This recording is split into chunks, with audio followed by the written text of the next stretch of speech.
What's up, Fuse? My name's Connor Vincent. I'm an intern at the Henderson campus for Fuse High School. I'm just crazy excited that we're all going through this Pursuit Challenge together, whether it's showing up every week or reading a book or reading the actual book of Hosea. It's just such an incredible series that Judd's come up with and just an amazing story. Basically, what I'm going to be talking about today is the weekend recap of the message. You guys have heard other versions. I heard Frank's version of this one. But it's mainly just like how God loves us so much. He loves us. He'll do anything for us. He sent His Son for us. But there's other ways that He shows His love. God shows His love through discipline sometimes, and that was the main point of the message. I used to think growing up, how could a loving God, all loving God, and God who always wants to hug me, how could He discipline me? You never really think of a God who disciplines. Um, but when I really look back at it, I have this crazy story where I wasn't pursuing God at a time in my life. I was in high school and I played baseball my entire life. Um, and I was really talented and I practiced all the time.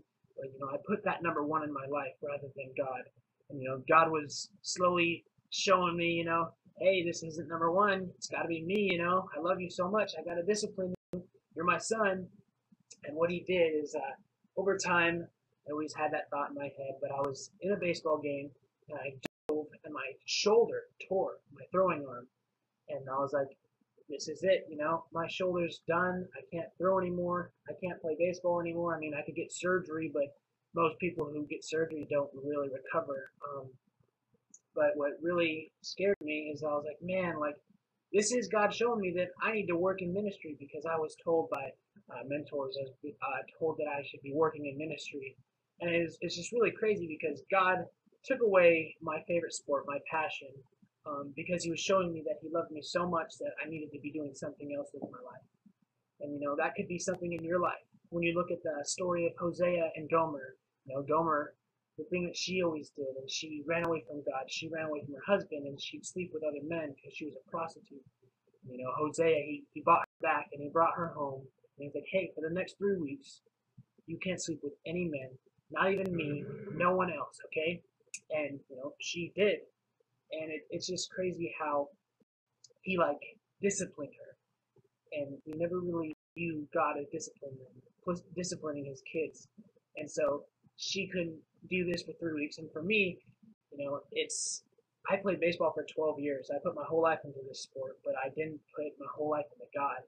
And after I tore my shoulder and realized that I need to work in ministry, it's just incredible how God could discipline His kids and show you how much He really loves you. And I just want to challenge you guys, in the hard times and the good times, give your life up to Him because over time you won't see the long picture, the far ahead picture, but ultimately if you follow God and continue to love Him, man, He'll show you what's best for your life because I'm glad, even though I played baseball for 12 years and still love it and watch it, I'm so glad that, He showed me what path I really need to be on. And it's serving you guys and serving high school students and helping you guys grow closer to God rather than just my selfish ambitions going for professional baseball. And I just challenge you guys, whether it be a sport or a boyfriend or a girlfriend or whatever you're doing running away from God, just give it up to Him because in the long run, He'll show you He'll show you what you need to do with your life, and you'll be ultimately happy because God, He pursues you, and it's incredible. So that's all I have for you guys this week. I hope you keep reading the book, keep showing up to see all the messages every Sunday. Um, it's awesome being with you guys, and that's all I have. See you guys later.